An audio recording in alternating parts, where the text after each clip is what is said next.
ഹരാളം തേ പാളിയുഗളമക രാജന്യതനയേ ന കേശാമാദത്തേ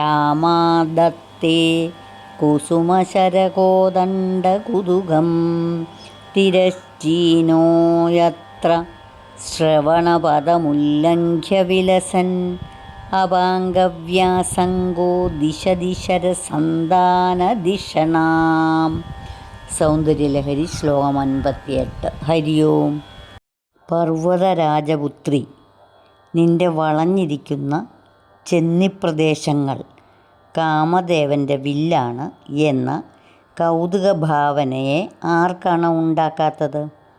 ഏതൊരിടത്ത് വിലങ്ങനെ ശ്രവണപദത്തെ കടന്നുകൊണ്ട് വിളങ്ങുന്ന അവിടുത്തെ കടാക്ഷവീക്ഷണം, അതായത് കാമദേവൻ്റെ ബാണം തൊടുത്തു വച്ചിരിക്കുന്നതാണ് എന്ന തോന്നലിനെ ഉണ്ടാക്കുന്നു.